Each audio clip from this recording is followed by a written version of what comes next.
आज वसुबारस, दिवाळीचा पहिला दिवस। महाराष्ट्रात दिवाळीचा पहिला दिवस हा वसुबारस या सणाने साजरा केला जातो।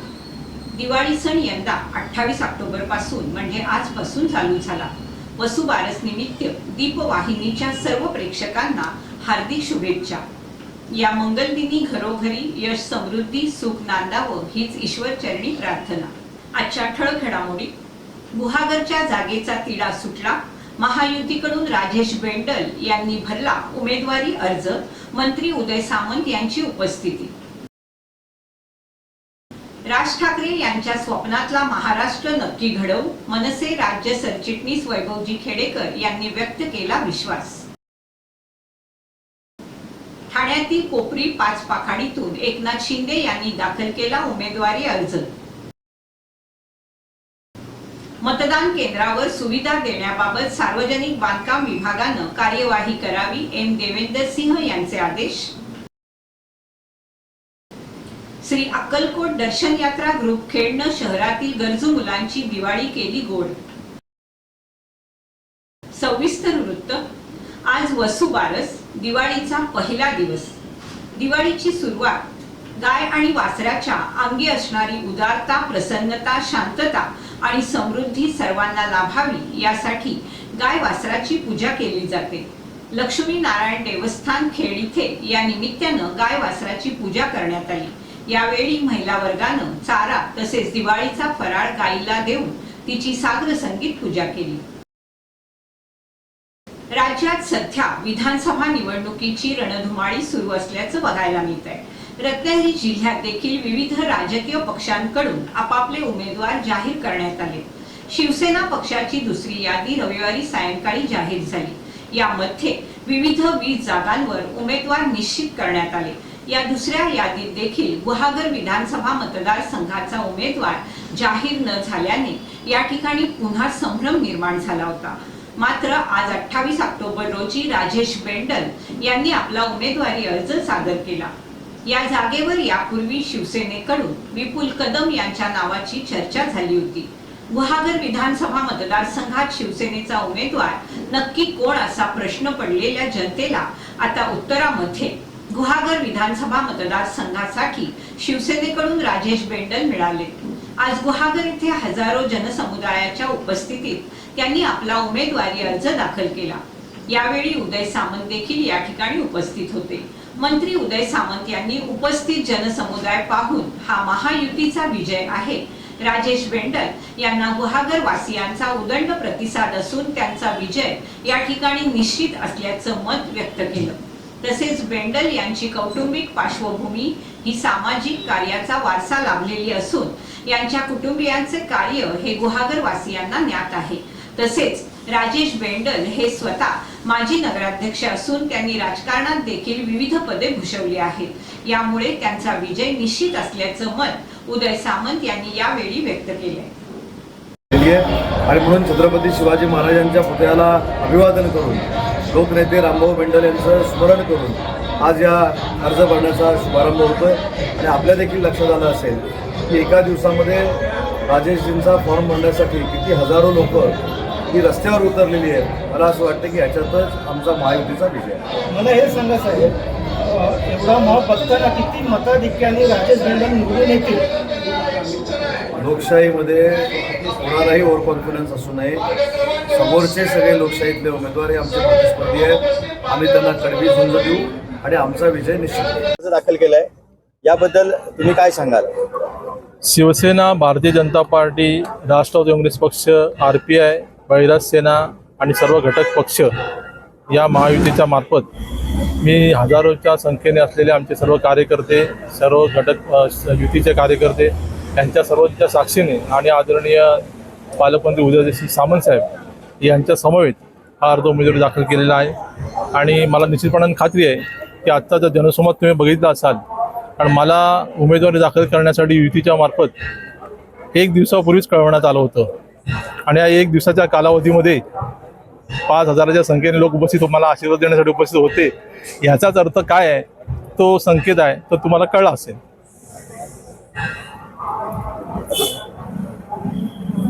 तुमची सभा कधी होणार?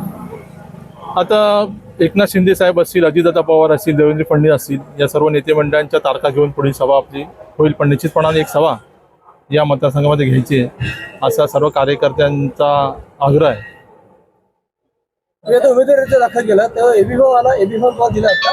एबी फॉर्म हा आमचा आज संध्याकाळपर्यंत उशिरापर्यंत येईल आणि तो मग त्याच्यामध्ये सबमिट करण्यात येईल. पण आता उदय सामंत साहेबांच्या साक्षीने, शिवसेनेच्या वतीने आणि महायुतीच्या वतीने हा आपण हजारोंच्या लोकांच्या साक्षीने आणि उदय सामंत साहेबांनी जे काय संबोधन लोकांना केलं त्यावरून एबी फॉर्म आता लवकरच हा मिळेल आणि त्याप्रमाणे तो उमेदवाराचं व्यवस्थितपणे आपण सादर केलेला आहे. गुहागर विधानसभा मतदारसंघाला विकासाच्या प्रवाहात आणण्यासाठी महाराष्ट्र नवनिर्माण सेना निवडणूक रिंगणात उतरली असून सोमवारी 28 ऑक्टोबर रोजी महाराष्ट्र नवनिर्माण सेना अधिकृत उमेदवार प्रमोद गांधी यांनी मनसे राज्य सरचिटणीस वैभवजी खेडेकर यांच्या उपस्थितीत आपला उमेदवारी अर्ज दाखल केलाय. दापोली आणि गुहागर विधानसभा मतदारसंघातील उमेदवारांच्या विजयानंतर मनसे अध्यक्ष राज ठाकरे यांच्या स्वप्नातला महाराष्ट्र हे स्वप्न साकार करणारा विजय आम्ही नक्की मिळवू असा विश्वास मनसे राज्य सरचिटणीस वैभवजी खेडेकर यांनी व्यक्त केलाय. आम्ही या ठिकाणी रस्त्यावरती काम करणारे सगळे लोक आहोत. या विधानसभेचा शाश्वत आम्हाला विकास करायचा आहे.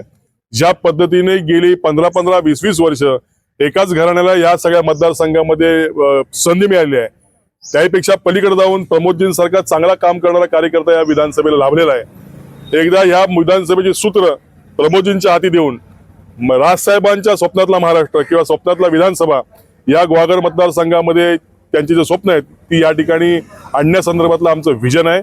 आणि निश्चित जे प्रलंबित प्रश्न आहेत ते या विधानसभेमध्ये प्रमोदजींच्या माध्यमातून या ठिकाणी सोडले जातील अशा पद्धतीचा मला विश्वास आहे. तुम्हाला या मतदारसंघाची चांगली माहिती आहे, तर पुढच्या काळात तुम्ही पुढचे 20 दिवस तिथे तळ ठोकणार का? नक्कीच या विधानसभेमध्ये दापोली विधानसभेमध्ये आणि गुहागर विधानसभेमध्ये आमचे उमेदवार उभे आहेत. या दोन विधानसभामध्ये कोकणातल्या आमचं जास्त खास करून लक्ष आहे आणि सन्माननीय राजसाहेब ठाकरे यांचं देखील लक्ष आहे. या दोन विधानसभासाठी सन्माननीय राजसाहेब ठाकरे स्वतः या ठिकाणी सभा देणार आहेत असं देखील त्यांनी सांगितलेलं आहे. त्यामुळे या दोन्ही विधानसभेची जबाबदारी माझी आणि आमच्या सर्वांची आहे. त्यामुळे दोन्ही विधानसभा क्षेत्रामध्ये आम्ही तळ टाकून या ठिकाणी बसू आणि निश्चित अनपेक्षित रिझल्ट किंवा आम्हाला अपेक्षित असलेले रिझल्ट या विधानसभेमध्ये आम्ही मिळवू. थँक्यू. गुहागर विधानसभा मतदारसंघाच्या विधानसभा निवडणुकीसाठी राष्ट्रीय समाज पक्षाकडून शेलडी गावचे सुपुत्र प्रमोद परशुराम आंबरे यांना उमेदवारी जाहीर झाली असून नुकताच या पक्षाकडून त्यांनी एबी फॉर्म सुद्धा देण्यात आलाय. रासपचे राज्य कार्यकारिणी सदस्य भगवान ढेबे, विभागाध्यक्ष श्रीकांत भोईर, उत्तरचे अध्यक्ष बळीराम आईनकर, रायगड दक्षिणचे अध्यक्ष संजय घाडगे, ज्येष्ठ नेते दादा आखाडे, शाफूर गोठे, इम्रान खान, प्रमोद शिंदे, जाफरभाई कावरे यांच्या उपस्थितीत चिपळूण येथे एबी फॉर्म त्यांना देण्यात आला. प्रमोद आंबरे यांनी 2009 मध्ये गुहागर विधानसभा मतदारसंघातून अपक्ष निवडणूक लढवली होती.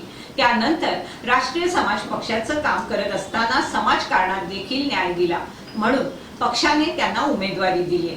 गुहागर मतदारसंघ 264 यामधून प्रमोद परशुराम आंबरे, गाव शेल्डी, तालुका खेड, जिल्हा रत्नागिरी यांच्या माध्यमातून आज पुन्हा एकदा दुसऱ्यांदा नशीब आजमवण्याचं जे काम आहे, आज जे आम्ही फॉर्म भरलेला आहे, जो एबी फॉर्म आहे तो एबी फॉर्म भरलेला आहे, तो रासप ह्या पक्षाकडून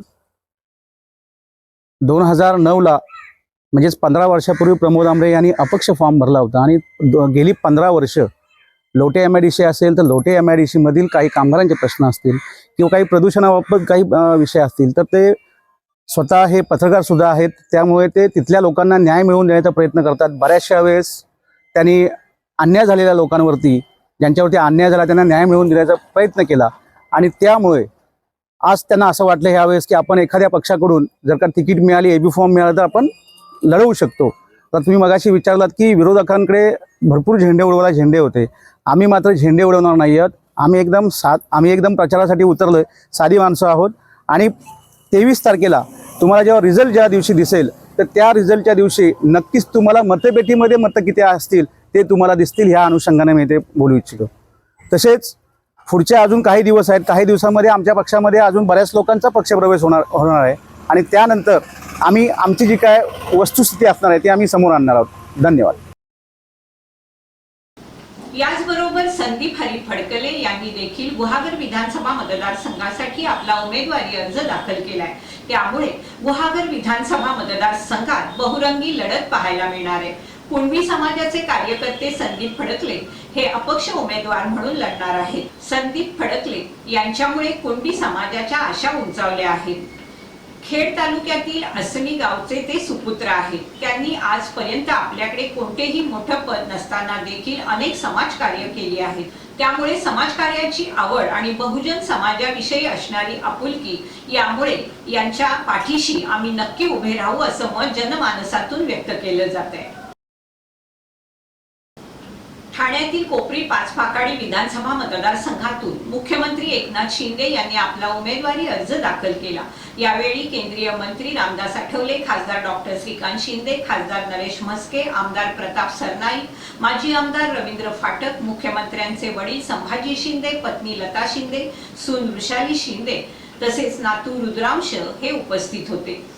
वागळे इस्टेट मॉडेला चेकनाका येथील दत्त मंदिर ते किसान नगर ITI इमारतीपर्यंत भव्य रॅली काढून जोरदार शक्ती प्रदर्शन करण्यात आलं।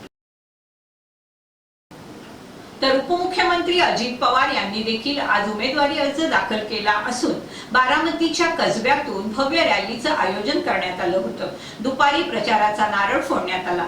बारामतीमध्ये पुन्हा एकदा पवार विरुद्ध पवार असा सामना रंगणार आहे।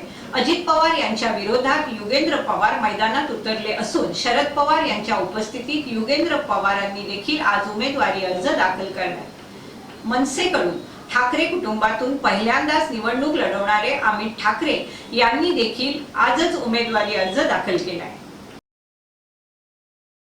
सार्वजनिक बांधकाम विभागानं मतदान केंद्रावर आवश्यक ती सर्व सुविधा देण्याबाबत तसेच दुरुस्ती विषयक कामकाजाबाबत तात्काळ कार्यवाही करावी अशी सूचना जिल्हा निवडणूक अधिकारी तथा जिल्हाधिकारी एम देवेंद्र सिंह यांनी केली आहे। जिल्हाधिकारी कार्यालयातील सभागृहात आढावा बैठक पार पडली। या बैठकीमध्ये जिल्हाधिकारी एम देवेंद्र सिंह यांनी विधानसभा मतदारसंघात आढावा घेण्यासाठी जिल्हा स्तरावरील अधिकाऱ्यांच्या पथकाची सविस्तर माहिती घेतली। मतदारांचे मोबाईल मतदान करेपर्यंत ठेवण्यासाठी स्वयंसेवकांची नियुक्ती करावी, त्याबाबत टोकनही द्यावं। MIDC मध्ये देखील तहसीलदारांनी तपासणी करावी। FST आणि SST मध्ये मनुष्यबळ वाढवलं जाईल। उत्पादन शुल्क FST SST यांनी संशयित वाहनांची तपासणी करावी। मतदानाची टक्केवारी वाढवण्यासाठी मतदान जनजागृतीबाबत नियोजन काय केलं आहे याची माहिती द्यावी, तसेच प्रभावीपणे अंमलबजावणी देखील करावी असे आदेश दिले। तर उपस्थित असलेले पोलीस अधीक्षक कुलकर्णी म्हणाले, 400 गृहरक्षक दल मागवून घेण्यात येईल। त्यांचा विविध पथकामध्ये तपासणीसाठी समावेश केला जाईल। तपासणी अधिकाधिक कडक करावी आणि अवैध गोष्टींना प्रतिबंध करण्याच्या सूचना देखील यावेळी देण्यात आल्या। गुहागर मतदारसंघातील नोडल अधिकाऱ्यांची आढावा बैठक संपन्न झाली। या बैठकीमध्ये FST SST पथकांनी सतर्क राहून वाहनांची तपासणी करावी, रिकाम्या फिरणाऱ्या संशयित रुग्णवाहिकांची देखील तपासणी करावी अशी सूचना अप्पर जिल्हाधिकारी शंकर बर्गे यांनी दिली। 264 गुहागर विधानसभा मतदारसंघातील निवडणूक तयारीबाबत बर्गे यांनी सर्व नोडल अधिकाऱ्यांची बैठक घेतली। बैठकीला अप्पर जिल्हाधिकारी बर्गे म्हणाले, दिवाळीच्या तोंडावर भेटवस्तूच्या नावावर काही संशयास्पद साहित्यांची वाहतूक होण्याची शक्यता नाकारता येत नाही। त्यासाठी छोट्या वाहनांबरोबरच मोठ्या वाहनांची देखील कसून तपासणी करावी। वाहनातील संशयास्पद जागा प्राधान्याने पाहाव्यात। अशा ठिकाणी मद्यसाठा अवैध रोकड लपवलेली असू शकते। अद्याप कोणतीही कारवाई FST SST यांच्याकडून झालेली दिसत नाही। पोलीस, उत्पादन शुल्क विभाग, भरारी पथक या सर्वांनीच त्यासाठी अलर्ट मोडवर राहावं। निवडणूक निर्णय अधिकारी जगताप यांनी संगणकीय सादरीकरण सविस्तर माहिती यावेळी दिली। खेड तालुक्यातील श्री अक्कलकोट दर्शन यात्रा ग्रुप तर्फे खेड शहरातील गरजू मुलांना दिवाळी निमित्त नवीन पोशाख, खाऊ, फराळ आणि फटाके वाटप करण्यात आलं। श्री अक्कलकोट दर्शन यात्रा ग्रुप दरवर्षी वेगवेगळे उपक्रम राबवत असतं। यावेळी देखील त्यांनी खेड शहरातील गरजू मुलांना आनंद देत त्यांची दिवाळी गोड करण्यासाठी हा उपक्रम राबवला असल्याची माहिती श्री अक्कलकोट दर्शन यात्रा ग्रुपचे खेडचे पदाधिकारी मयूर गांधी यांनी दीप वाहिनीजवळ बोलताना दिली। नमस्कार. श्री स्वामी समर्थ. आज रोजी श्री अक्कलकोट दर्शनाला ग्रुपतर्फे दीपावली सणानिमित्त लहान मुलांना नवीन पोशाखाचं वाटप करण्यात आलेलं आहे. तसंच उठण्याचं वाटप, खाऊचे आणि फटाक्यांचे वाटप केलेलं आहे. मंडळाकडून दरवर्षी वेगवेगळ्या पद्धतीचे समाजोपयोगी उपक्रम राबवले जातात. यामध्ये मंडळाकडून संयुक्तपणे शिवजयंतीचा उत्सव साजरा केला जातो किल्ले रसाळगड येथे. त्यानंतर शाळा चालू व्हायच्या वेळेला जून महिन्यामध्ये 50 मुलांना शालोपयोगी साहित्याचे वाटप केले जाते. तर यंदा दिवाळीनिमित्त आम्ही नवीन उपक्रम हाती घेतलेला आहे. त्या माध्यमातून आजचा कार्यक्रम पार पडलेला आहे. आणि दरवर्षी यात्रेचं आयोजन केलं जातं. यामध्ये अक्कलकोट दर्शन केलं जातं. तुळजापूर, पंढरपूर येथे दर्शन यात्रा केली जाते. ह्याच्यामधून विविध भाविकांना आपण यात्रेचं दर्शन विनामूल्य अथवा अल्प मोबदल्यात घडवून आणतोय गेली 11 वर्ष. तरी इथून पुढे मंडळाकडून वेगवेगळे कार्यक्रम, समाजोपयोगी, आरोग्यवर्धक, आरोग्याविषयी घ्यावयाची जी काळजी, असे वेगवेगळे कार्यक्रम मंडळाकडून समाजोपयोगी हाताळले जातात. आणि याही पुढे सर्वांच्या खेडवस्त्यांच्या सहकार्याने कार्यक्रम योग्य पद्धतीने आणि जास्तीत जास्त पद्धतीने लोकांपर्यंत पोहोचण्याचा प्रयत्न करू, जेणेकरून तळागाळातल्या लोकांना मंडळाच्या कार्याचा लाभ होईल. धन्यवाद. श्री स्वामी समर्थ. महाराष्ट्र नवनिर्माण सेनेची दापोली विधानसभा क्षेत्रात संतोष सोनू अब्बुल यांना उमेदवारी जाहीर झाली. आज 28 ऑक्टोबर रोजी त्यांनी दापोली येथील गोपाळकृष्ण सोनी शाळेमध्ये संतोष अब्बुल प्रतिष्ठानतर्फे रक्तदान करून आपला फॉर्म भरलाय. दापोली विधानसभेत मनसेचा उमेदवार जाहीर झाल्यानंतर खेड शहरामध्ये मनसे पदाधिकारी आणि कार्यकर्ते उत्साही झाल्याचं दिसतंय. खेड शहरातील छत्रपती शिवाजी महाराज चौक येथे फटाक्यांची आतषबाजी करत हा जल्लोष साजरा करण्यात आला.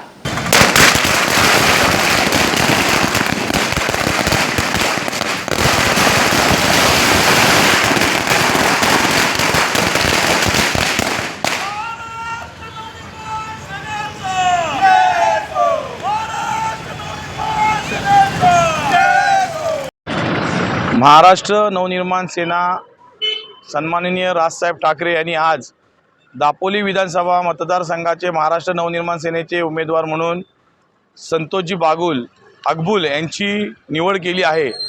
खरं पाहता आज विरोधकांना नेहमी आम्हाला सातत्याने दिवसत होते की तुमचा दापोली विधानसभेचा उमेदवार कोण, पण आज दापोली विधानसभा मतदारसंघाचा उमेदवाराचं नाव ऐकल्यावर आज विरोधकांच्या पोटात धडकी भरल्याशिवाय राहणार नाही आणि विरोधकांची झोप उडाल्याशिवाय राहणार नाही. कारण की संतोष अकबुल हे सामान्य कुटुंबातले समाजसेवेचं व्रत हाती घेतलेलं एक व्यक्तिमत्व, ज्यांना जनसामान्य माणसामध्ये अतिशय प्रेमाचं आणि मोलाचं सहकार्य होतं आहे. आणि निश्चितपणे येणाऱ्या या निवडणुकीमध्ये संतोष अकबुल यांच्या माध्यमातून महाराष्ट्र नवनिर्माण सेनेचा आमदार म्हणून दापोली मतदारसंघावरती उमेदवार आमदार म्हणून गेल्याशिवाय राहणार नाहीत. आणि संतोष अकबुल हे कोकणातले पहिले महाराष्ट्र नवनिर्माण सेनेचे आमदार असतील ह्यात कुठल्याही प्रकारची शंका नाही. बहुजन समाजातलं एक व्यक्तिमत्व आणि आमच्या कुणबी समाजातलं एक व्यक्तिमत्व या विधानसभेला देऊन सन्माननीय राजसाहेब यांनी बहुजन समाजाला न्याय देण्याचा प्रयत्न केलेला आहे. निश्चितपणे बहुजन समाज हा संतोष अकबुलांच्या पाठीशी खंबीरपणे आणि ठामपणे उभा राहील, यात कोणतीही शंका नाही. राजापूर तालुक्यातील भालवली भंडारवाडा येथे झाडावर जमिनीपासून सुमारे 20 ते 25 फूट अंतरावर बिबट्या अडकून पडल्याचं दिसलं. वन विभागाच्या रेस्क्यू टीमनं बिबट्याच्या शरीराभोवती अडकलेली फासकीची तार कापून बिबट्याची झाडावरून सुटका केली. सुटका होताच बिबट्यानं जंगलामध्ये धाव घेतली. सदर बिबट्या सुमारे 1 ते 1.5 वर्ष वयाचा असून तो नर असल्याची माहिती वन विभागाकडून देण्यात आली. याबाबत वन विभागाकडून मिळालेल्या माहितीनुसार तालुक्यातील भालावली येथील पांडुरंग केळकर यांच्या बागेतील आंब्याच्या झाडावर जमिनीपासून सुमारे 20 फूट उंच अंतरावर बिबट्या तारेमध्ये अडकल्याची माहिती वन विभागाला मिळाली. अमोल नार्वेकर यांच्या मार्फत माहिती मिळताच रत्नागिरी येथील परिक्षेत्र वन विभागाची टीम वन्यजीव, पशुवैद्यकीय आणि पशुशल्य चिकित्सकांसह घटनास्थळी दाखल झाली. घटनास्थळाची पाहणी केली असता सकाळपासून बिबट्या झाडावर अडकून पडल्याचं त्यांच्या निदर्शनास आलं. रत्नागिरीच्या विभागीय वन अधिकारी गिरिजा देसाई आणि सहाय्यक वन संरक्षक प्रियांका लगट यांच्या मार्गदर्शनाखाली वन विभागाच्या रेस्क्यू टीमनं तात्काळ बिबट्याची सोडवणूक करण्याचे प्रयत्न सुरू केले. यामध्ये बिबट्याला झाडावरून खाली उतरवण्याचं आणि जेरबंद करण्याचे प्रयत्न सुरू झाले, मात्र यामध्ये सातत्यानं अडथळे येत होते. त्यानंतरही बिबट्याची सुटका करण्याच्या रेस्क्यू टीमच्या सुरू असलेल्या प्रयत्नांना शनिवारी रात्री 9:30 वाजताच्या सुमारास फासकीची तार कापण्यात यश आलं. त्यामुळे झाडावर अडकलेल्या बिबट्याची सुटका झाली. खेड व्यापारी धर्मदाय एज्युकेशन सोसायटी खेडचे अध्यक्षपदी शशिकांत पांडुरंग पाटणे यांची निवड करण्यात आली. व्यापारी धर्मदाय एज्युकेशन सोसायटी खेड या शैक्षणिक संस्थेची सह आयुक्त कार्यालय रत्नागिरी विभाग या न्यासामार्फत 2024 ते 2029 अशी पंचवार्षिक निवडणूक प्रक्रिया नुकतीच पार पडली. या निवडणुकीनंतर संस्थेचे अध्यक्ष म्हणून शशिकांत पांडुरंग पाटणे, तर उपाध्यक्ष म्हणून सचिन सुरेश पाटणे, सचिव म्हणून विश्वास रामचंद्र पाटणे, मुख्य कार्यकारी अधिकारी विवेक चिंतामण चिखले, खजिनदार म्हणून जगन्नाथ भिकुशेठ तोडकरी, सह खजिनदार संतोष रामचंद्र पाटणे आणि सदस्य म्हणून विपिन रामचंद्र पाटणे, अजित दत्तात्रय धामणकर, आशिक नरेंद्र चिखले, समीर कुसमाकर चिखले, राजेश सकाराम कोळवणकर, प्रसन्ना शशिकांत पाटणे, सचिन रामचंद्र पाटणे, राज पांडुरंग पाटणे, माधव यशवंत पेठे, अरविंद भिकुशेठ तोडकरी, उमेश गोपीनाथ संसारे, गिरीश आत्माराम चिखले यांची निवड करण्यात आली. नूतन कार्यकारिणीचं सर्वांनी कौतुक आणि अभिनंदन केलंय. याचबरोबर वेळ झाली इथेच थांबण्याची. आपण पाहत रहा आपली लाडकी वाहिनी, दीप वाहिनी.